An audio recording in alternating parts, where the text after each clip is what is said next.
Hermanos, les invito a leer el Salmo 103, los versículos del 1 al 14. Lo vamos a leer en la versión Reina Valera y el título de este salmo es Alabanza por las bendiciones de Dios, Salmo de David. Dice así la palabra de Dios: Bendice, alma mía, a Jehová, y bendiga todo mi ser su santo nombre. Bendice, alma mía, a Jehová, y no olvides ninguno de sus beneficios.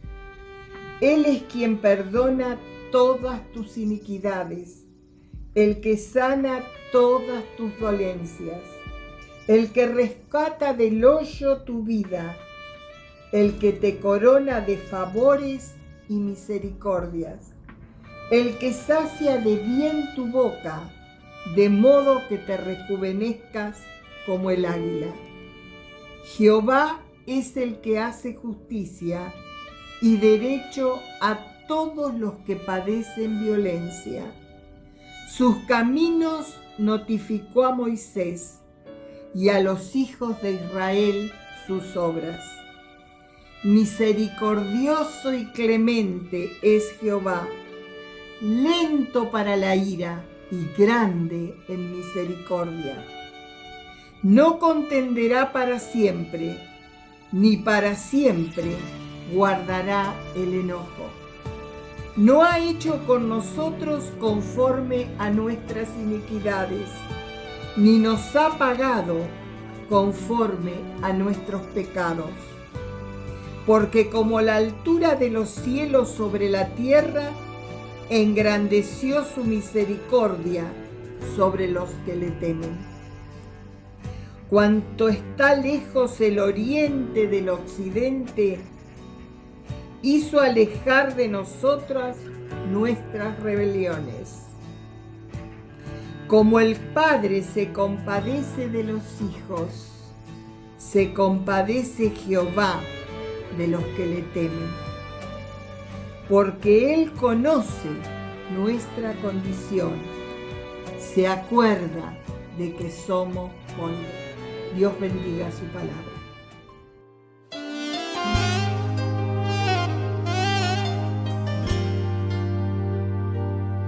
Aquí estamos, con la espada en nuestras manos todavía, con algunos años más y alguna herida, pero aún en pie luchando día a día, anhelando verte a ti. Aquí estamos, aunque algunos ya no están a nuestro lado. Ya el otoño arrasó con el verano y el invierno será crudo, pero aquí estamos. La primavera llegará, nuestra barca hizo agua tantas veces en la noche,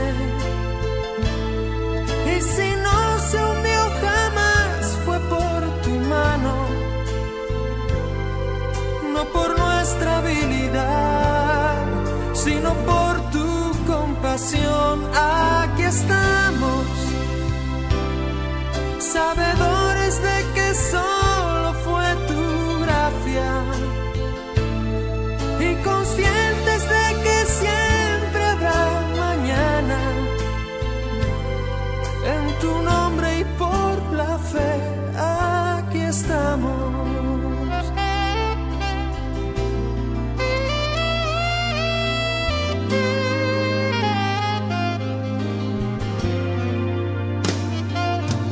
Aquí estamos,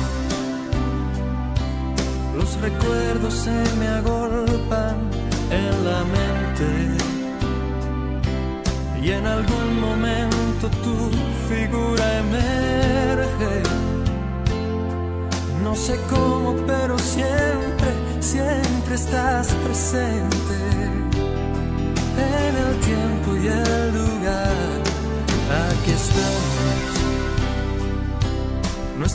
paso aún es firme a tu lado. Nuestros ojos aún te miran caminando. Casi, casi ya te tocan nuestras manos. Llegaremos hasta ti. Nuestra barca hizo agua tantas veces en la noche, y si no se hundió jamás fue por tu mano, no por nuestra habilidad, sino por tu compasión. Aquí estamos, sabedores de que solo fue tu gracia, y conscientes de que siempre habrá un mañana. En tu nombre y por la fe, aquí estamos.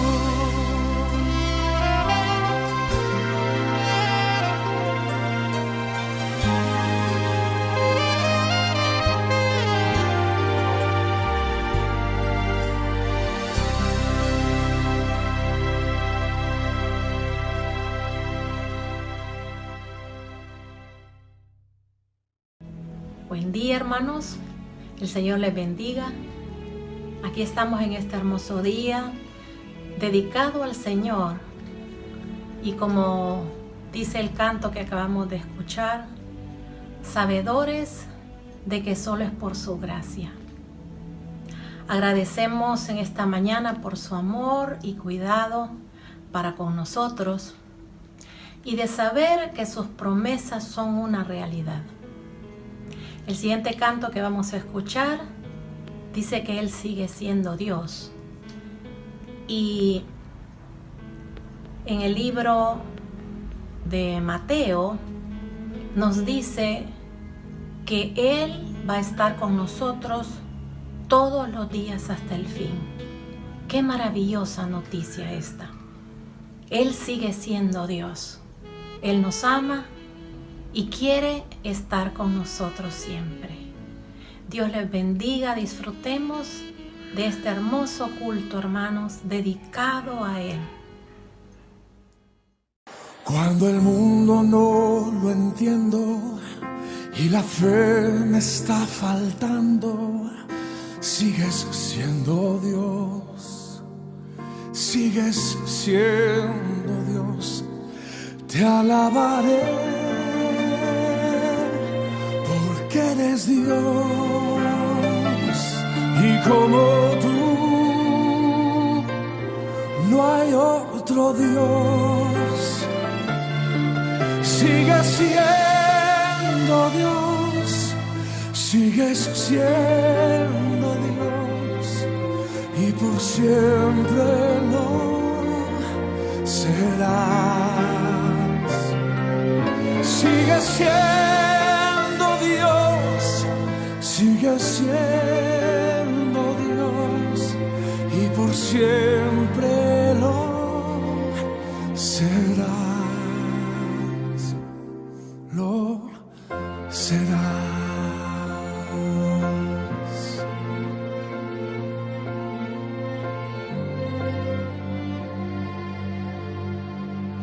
Cuando la tormenta arrecia y mis fuerzas desfallezcan, sigues siendo Dios, sigues siendo Dios. Cuando el mar embravece y mi corazón decrece, sigues siendo Dios, sigues siendo Dios. Te alabaré porque eres Dios, y como tú no hay otro Dios. Sigues siendo Dios, sigues siendo Dios, y por siempre lo serás. Sigues siendo Dios,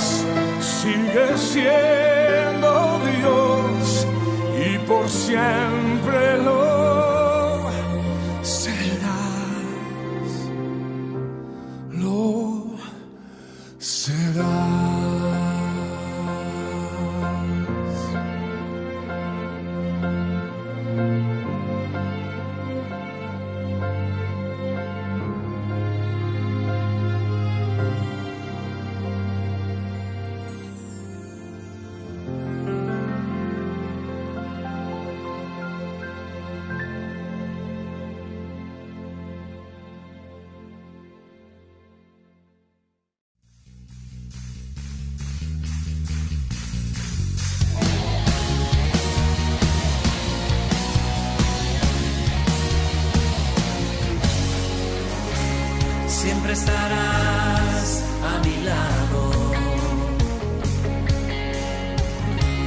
Todo tu amor me cubrirás mientras yo tome de tu mano. Seguro yo voy a estar, guía mis caminos, corrige mis pasos.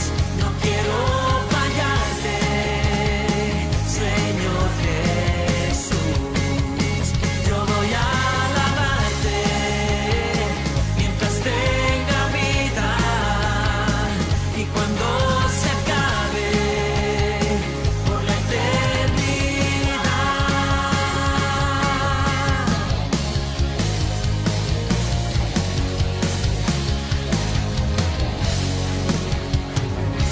Siempre estarás a mi lado, sí. Todo tu amor me cubrirás mientras yo tome de tu mano. Seguro yo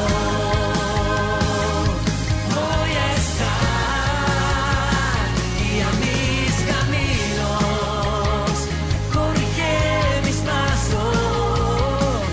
No quiero fallarte, Señor Jesús.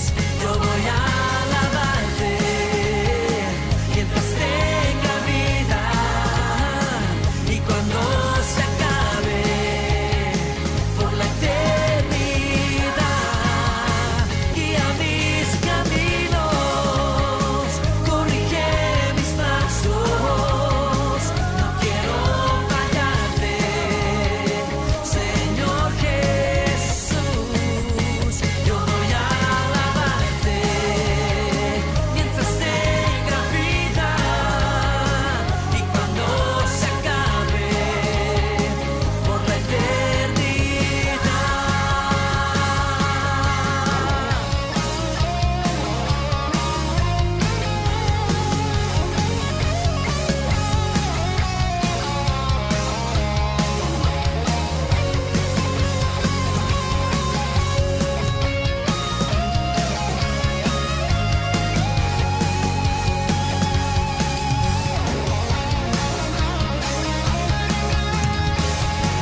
Guíame, guía mis caminos, corrige mis pasos. No quiero fallarte, Señor Jesús. Voy a alabarte mientras tenga vida, toda la vida. Dice por la eternidad.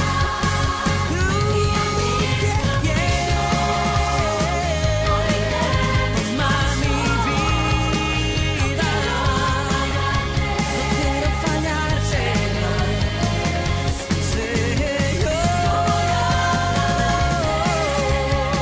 Mientras tenga vida, toda mi vida, por la eternidad.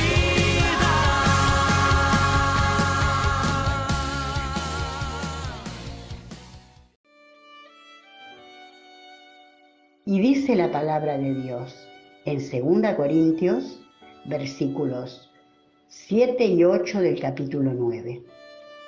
Cada uno debe dar según crea que deba hacerlo.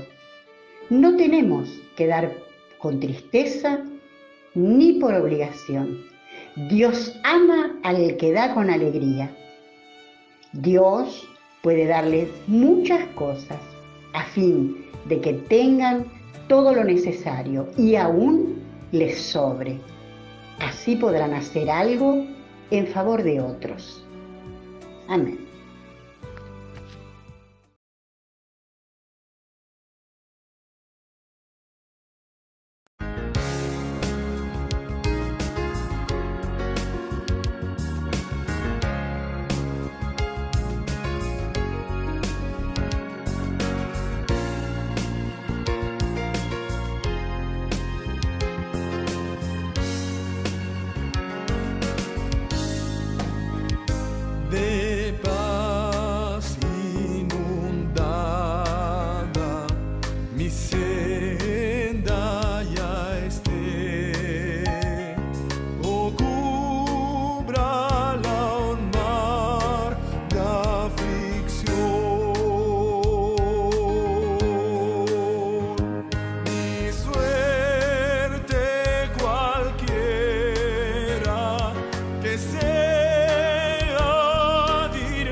Es más que una canción, es más que palabras, es mi corazón rendido a ti, es lo mejor de mí, lo que vengo a darte.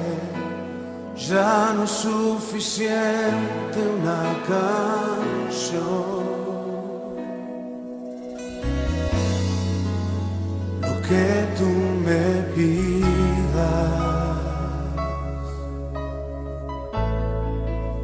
yo te quiero dar.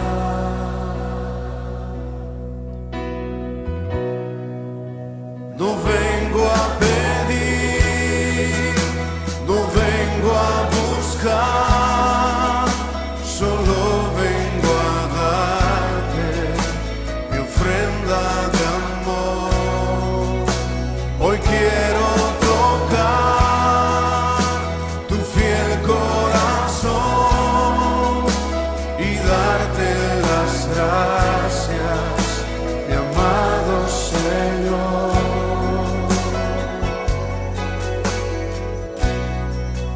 Hoy te vengo a bendecir a ti, a ti.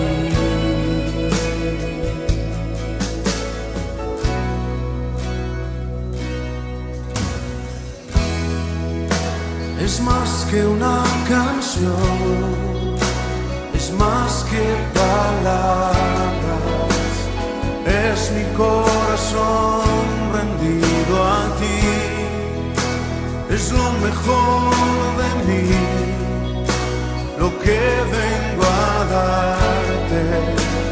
Ya no es suficiente una canción. Lo que tú me pidas,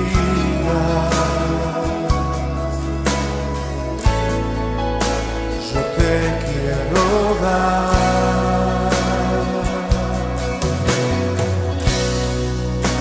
No vengo a pedir, no vengo a buscar, solo vengo a darte mi ofrenda de amor.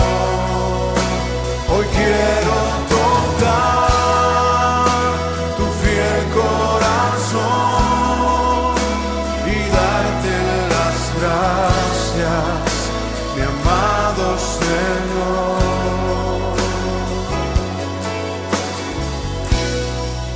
Hoy te vengo a bendecir a ti, a ti.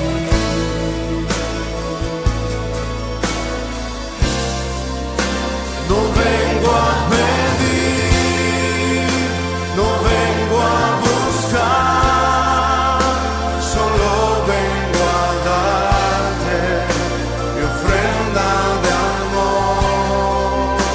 Hoy quiero tocar tu fiel corazón y darte las gracias, mi amado Señor.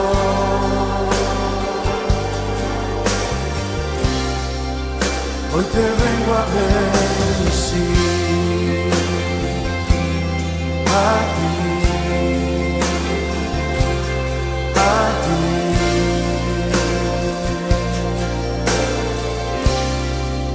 Hoy te vengo a bendecir a ti, a ti.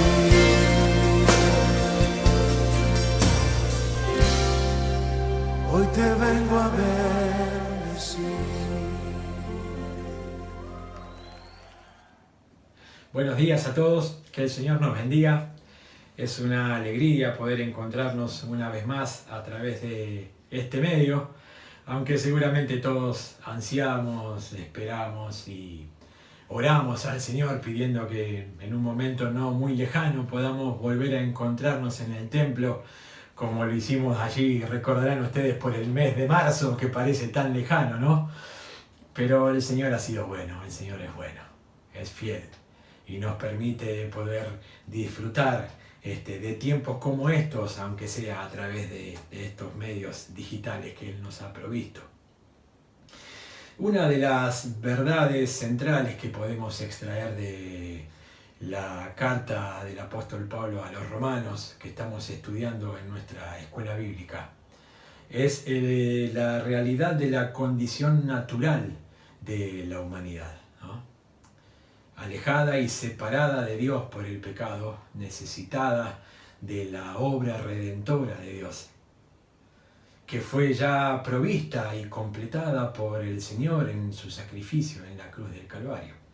Y es solamente y únicamente a través de ese acto maravilloso del amor de Dios en que podemos nuevamente acercarnos a Dios, ser liberados de la esclavitud y de la consecuencia del pecado, y poder empezar a vivir de una manera que se ajuste a lo que Dios espera de nosotros.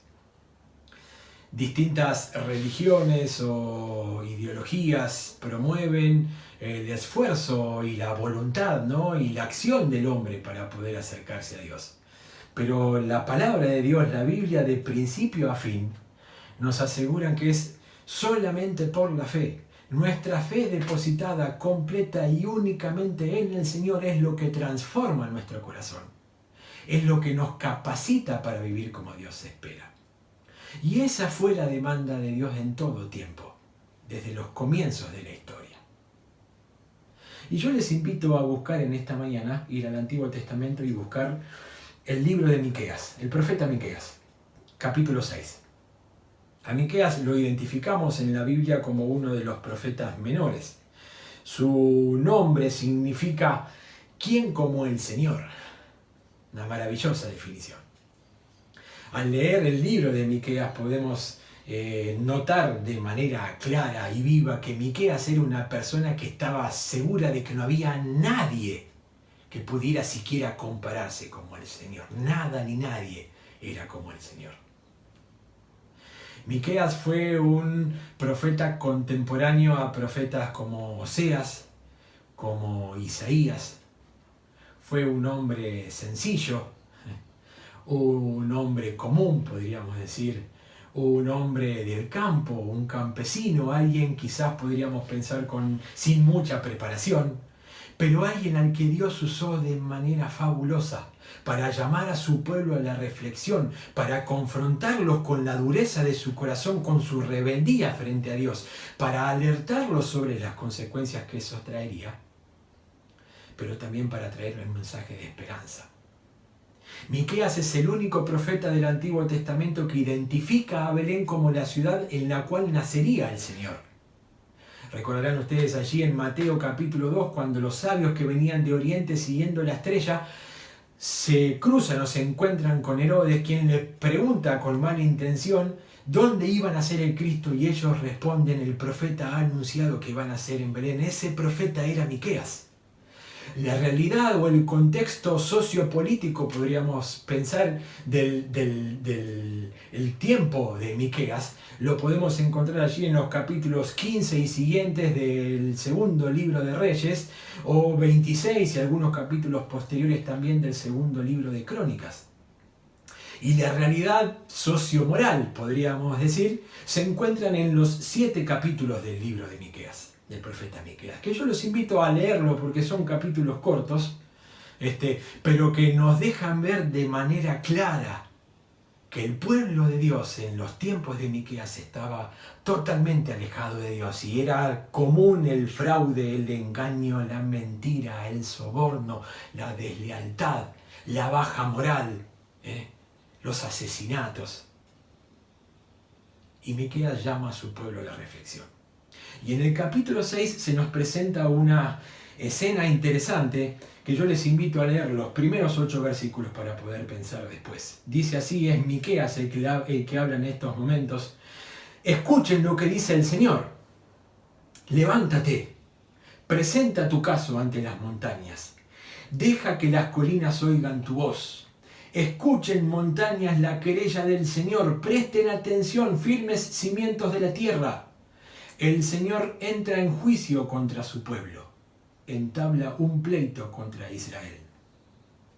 Y habla el Señor y dice: pueblo mío, ¿qué te he hecho? Dime en qué te he ofendido. Yo fui quien te sacó de Egipto, quien te libró de esa tierra de esclavitud. Yo envié a Moisés, Aarón y Miriam para que te dirigieran. Recuerda, pueblo mío, lo que tramaba Balac, rey de Moab, y lo que le respondió Balaam, hijo de Beor. Recuerda tu paso desde Sitín hasta Gilgal y reconoce las hazañas redentoras del Señor. Y el pueblo responde a esto, versículo 6. ¿Cómo podré acercarme al Señor y postrarme ante el Dios Altísimo? ¿Podré presentarme con holocaustos o con becerros de un año? ¿Se complacerá el Señor con miles de carneros o con 10.000 arroyos de aceite? ¿Ofreceré a mi primogénito por mi delito o al fruto de mis entrañas por mi pecado? Miqueas responde a este planteo del pueblo diciendo: ya se te ha declarado lo que es bueno, ya se te ha dicho lo que de ti espera el Señor. Practicar la justicia, amar la misericordia y humillarte ante tu Dios. El comienzo del capítulo nos presenta una escena de un juicio, donde Dios es el demandante, donde su pueblo es el demandado, donde Miqueas hace de abogado del demandante, y donde las montañas, los cerros, las colinas, los cimientos son convocados como testigos, porque ellos habían contemplado como si fueran personas, por un lado, cómo Dios había permanecido fiel a todo lo que había prometido, cómo Dios había cuidado y bendecido a su pueblo una y otra vez y obrado para bien de su pueblo en todo tiempo. Y por otro lado también habían visto cómo el pueblo se había rebelado frente al Señor. Y en versículos 3 al 5 el Señor presenta su apelación al pueblo. Y lo hace con ternura, con emoción, con dolor, llamándolos a la reflexión y les dice: pueblo mío, ¿qué te he hecho? ¿En qué te he ofendido?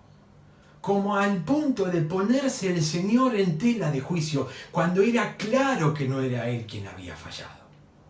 Él había permanecido fiel. Él los había sacado de la esclavitud.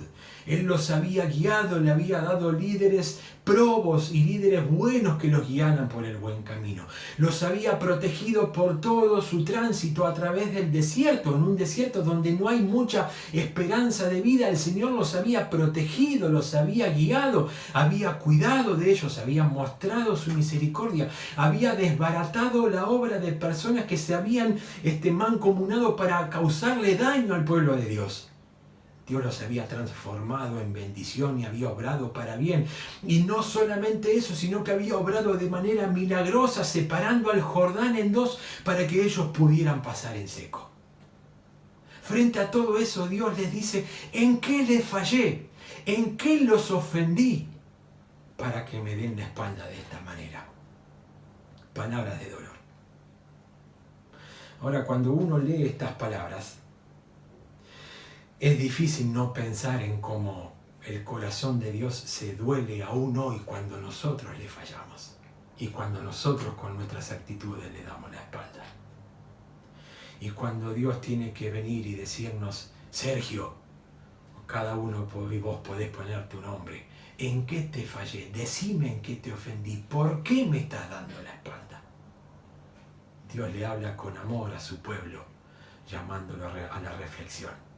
Y frente a este llamado de Dios, el pueblo reacciona de una manera que al principio parece que llama y quiere volver sobre sus pasos. La primera pregunta que el pueblo se hace dice: ¿cómo podré, en el versículo 6, acercarme al Señor y postrarme ante el Dios Altísimo? ¿Cómo podré hacerlo? El pueblo se estaba de alguna manera replanteando, se estaba interpelando, parecería. La misma interpelación deberíamos hacernos nosotros hoy. ¿Cómo estamos compareciendo frente al Señor? ¿Qué le estamos ofreciendo al Señor? ¿Cómo estamos viviendo? ¿Realmente somos conscientes de quién es Dios y quiénes somos nosotros? ¿Realmente tenemos claro todo lo que Dios hizo por nosotros? Parecería que el pueblo estaba volviendo sobre sus pasos. Pero las preguntas que siguen, las 3 preguntas que siguen, dejan ver solamente que en el pueblo había un corazón endurecido, había un corazón alejado de Dios, un corazón que pretendía comprar a Dios haciendo cosas. Y en las 3 preguntas que se hace, ofreciendo quizás sacrificios cada vez que para ellos podrían parecer más costosos, llega al punto hasta ir al extremo de ofrecer algo totalmente aberrante y condenado por Dios, como el sacrificio cada uno de su primogénito, para comprar el favor de Dios, para comprar el perdón de Dios, sin que eso signifique que tengan que cambiar de conducta. Para tratar de satisfacer lo que Dios les estaba preguntando, sin tener que volver sobre sus pasos y cambiar su estilo de vida. Como diciendo, ¿pero qué le está pasando a Dios? ¿Qué le pasa si le estamos dando mucho más de lo que Él espera? ¿Por qué no nos da lo que nosotros le pedimos y se terminó si estamos haciendo todo y más que lo que Él nos pide? Actitud que a veces tomamos nosotros, sin entender que Dios no pedía algo material. Dios no pide algo material. Y frente a esta actitud del pueblo, es Miqueas quien toma la palabra. En el versículo 8 comienza diciendo, ya se te ha declarado lo que es bueno, ya se te ha dicho lo que de ti espera el Señor. El pueblo debería saber lo que Dios esperaba de él. El pueblo debería saber qué era lo que Dios estaba ansiando de él. El pueblo debería saber que Dios no esperaba algo material, que las obras totalmente religiosas no tenían ningún significado, sino había una convicción del corazón de querer agradar a Dios. Lo que Dios esperaba de su pueblo es que se diera cuenta de su condición y que fuera a Dios humillado, buscando hacer un pacto que lo llevara a vivir de acuerdo a lo que Dios esperaba. Y Miqueas presenta, así quizás considerando las 3 preguntas, cada una más desafiante que la otra, que el pueblo le plantea a Dios como solución. Miqueas plantea 3 cosas que espera el Señor. 3 cosas que el Señor pone como fundamentales para su pueblo. La primera cosa es que el Señor demandaba de su pueblo, dice, practicar la justicia. Tenía que ver con su estilo de vida, con la forma en la que ellos actuaban en lo cotidiano con los demás. Dios esperaba que fueran personas honestas, que fueran personas transparentes, personas de confianza, personas leales, que vivieran de acuerdo a lo que es justo, que vivieran con justicia. En segundo lugar, dice el profeta Miqueas, lo que Dios espera de ti es amar misericordia. Una cualidad todavía superior a la justicia. La justicia le da a cada uno lo que se merece. Hay una escultura que quizás muchos de nosotros hemos visto alguna vez, la escultura griega de la justicia, que está representada por una mujer que tiene una balanza de doble peso, de doble pesa en su mano derecha, simbolizando una pesa la justicia, otra pesa la verdad, y la balanza continuamente haciendo equilibrio entre justicia y verdad. En la mano izquierda tiene una espada de doble filo, también representando la fuerza o el poder de la verdad y la justicia, como dando a entender que está lista para actuar, no importa frente a quién, no importa la manera, pero impartir justicia de acuerdo a lo que cada uno se merecía. Y la venda en los ojos, como queriendo decir que la justicia no hace diferencias, que no importa quién está enfrente, pero que si merece justicia, la justicia se tiene que dar. Y hay que actuar de manera justa. Y Dios demandaba de su pueblo que ellos vivieran de manera justa, pero que también amaran la misericordia, una cualidad superior a la justicia. La misericordia apuntaba al interior, a la disposición del corazón de la persona. Dios esperaba que su pueblo sea compasivo. Dios esperaba que su pueblo sea bondadoso. Dios esperaba que su pueblo actuara con amor hacia las personas, aún hacia aquellas que les habían hecho daño y que no eran merecedoras del amor. Actuar con misericordia. La misericordia es superior a la justicia porque no le da simplemente lo que merece, sino que actúa con amor Y Dios esperaba de su pueblo eso. Y en tercer lugar, quizás como el tope de las tres demandas, como la fuente sobre la cual emanan estas dos ya mencionadas, el Señor esperaba de su pueblo humillarse, que ellos se humillaran ante su Dios. Una traducción que algunos estudiosos del hebreo plantean que quizás se correspondería más al original, podría ser: humíllate para andar con Dios. El pueblo tenía que ser consciente de su necesidad, consciente de su imperfección, consciente de su injusticia, acudir a Dios, hacer un pacto con Dios para vivir como Dios esperaba de ellos, para vivir de manera justa como Dios esperaba de ellos, pero también para vivir de manera con misericordia, ser misericordiosos con los demás. Y la única manera era siendo humildes frente a Dios, reconociendo quién era Dios y quiénes eran ellos, y buscando la misericordia de Dios. Ya se les ha declarado lo que Dios espera de ustedes. El pueblo lo sabía. No era una religiosidad, no era uno u otro rito que tenía que hacer. A Dios eso no le impresionaba. Era un corazón entregado y dispuesto a vivir de acuerdo a lo que Dios esperaba. Y Miqueas dice, con justa razón, que el pueblo ya sabía lo que Dios esperaba de ellos. La ley establecía lo que Dios esperaba de su pueblo. Pero es la misma cuestión, son los mismos principios lo que Dios espera de nosotros hoy. Hoy nosotros tenemos una responsabilidad y un compromiso todavía superior al pueblo de Israel. Porque en la palabra de Dios tenemos la revelación completa de lo que Dios espera de nosotros. Como decíamos al principio, la palabra de Dios nos revela cuál es la condición humana por naturaleza. Nos revela también qué es lo que Dios hizo para sacarnos de esa condición. Nos revela cómo fue ese acto amoroso de Dios que personificado en la obra de Cristo en la cruz, quien a través de su padecimiento, de su muerte y de su resurrección proveyó el único camino que nos acerca a poder buscar y a poder volver a estar en paz con Dios. Y a saber y a poder experimentar y a poder vivir en la realidad de lo que Dios espera de nosotros. Ya se nos ha dicho, y nosotros hoy también necesitamos reafirmar y recordar que tenemos que vivir de acuerdo a lo que la palabra nos plantea, de acuerdo a la gracia que hemos recibido de Dios, de acuerdo a lo que la Biblia, a lo que el Señor en su palabra demanda de nosotros. Quizás hay alguien en esta mañana que necesita, como Dios le planteaba a su pueblo en su primer pregunta, en su primer intervención, digamos, en este juicio figurado.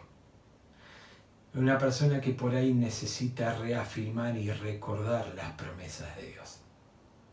Recordar que Dios ha permanecido fiel, recordar que Dios no cambia sus promesas, que tampoco Dios cambia sus demandas.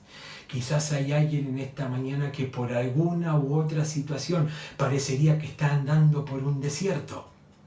Y andar por un desierto significa que no hay dónde buscar protección, parecería dónde buscar provisión, no hay un camino indicado para seguir. Pero así como Dios había permanecido fiel a su pueblo y los había guiado por ese tránsito a través de todo el desierto, hoy necesitas recordar que Dios está a tu lado y que en esa situación que estás viviendo, Dios te pide y demanda de vos que permanezcas fiel, que no endurezcas tu corazón, que no le des la espalda, sino que confíes en sus promesas, que recuerdes todo lo que Él ha hecho por vos y que puedas confiar y estar seguros de que Él va a completar la obra. Y ese desierto tal vez por el cual sentís que estás atravesando hoy va a ser el camino por el cual la bendición de Dios pueda llegar sobre tu vida y puedas comprobar en tu propia vida que Dios sigue siendo fiel.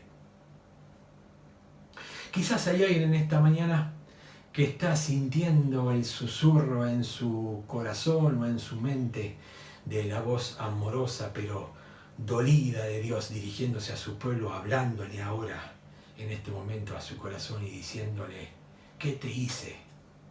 ¿En qué te ofendí? ¿Por qué me diste la espalda? No desoigas la voz de Dios. Es su voz amorosa llamándote a la reflexión, llamándote a como Miqueas llamaba al pueblo, a volver sobre sus pasos, a reconocer su propia falta frente a Dios, a volver a darle a Dios el control de su corazón, a volver a reconocer la necesidad de Dios y a volver a hacer un pacto de obediencia y a volver a confiar en que Dios va a conducir tu vida, pero que necesitas darle el control absoluto de tu corazón a Dios. No desoigas la voz amorosa de Dios. Tal vez hay alguien en esta mañana que por ahí identificando cuándo, o por ahí sin saberlo, sin identificar justamente el momento, pero su corazón ha empezado a endurecerse y ha estado notando que empezó a hacer las cosas buenas, pero simplemente de costumbre, sin darle espacio a Dios, sin disfrutar de esa comunión con Dios, a hacerlas porque estaba bien hacerlas, pero sin poder disfrutar de lo maravilloso que es tener una comunión diaria y continua con el Señor. El Señor no busca tu sacrificio, no busca tu acción por la acción en sí, sino busca que vuelvas, que recuerdes cómo disfrutabas antes de la bendición de Dios, que vuelvas también sobre tus pasos y que vuelvas a disfrutar y a poner a Dios en primer lugar sobre tu vida. Y tal vez vos en esta mañana, que sos consciente de tu necesidad de Dios, pero tal vez toda tu vida estuviste pensando que tenías que hacer cosas para llamar la atención de Dios, que tenés que esforzarte para que Dios te preste atención y para que Dios te mire con amor. Déjame decirte dos cosas. La primera quizás te preocupe y es decirte que no hay nada que puedas hacer para llamar la atención de Dios. Todas nuestras obras de nada sirven, porque Dios no busca que hagamos cosas para Él por el simple acto de hacerla. Porque la segunda cosa es la importante, y esto es lo que tiene que darte verdadero gozo y verdadera esperanza. Dios ya hizo todo. El sacrificio de Cristo en la cruz, su muerte y su resurrección es todo lo que necesitas, todo lo que necesitamos para volver a estar en paz con Dios. Lo único que hace falta es que reconozcas tu necesidad de Dios. Es que hagas al Señor, a Dios el Señor de tu vida, es que le entregues tu corazón y puedas empezar a vivir cada día y transitar en la voluntad de Dios, viviendo como a Dios le agrada. Ya nos fue dicho en la palabra de Dios, en la Biblia, lo que Dios espera de nosotros. Que cada uno de nosotros pueda tomar las decisiones que se ajusten a nuestra realidad y que nos lleven a vivir vidas plenas, ajustadas y conformes a lo que Dios espera de nosotros. Que el Señor nos bendiga.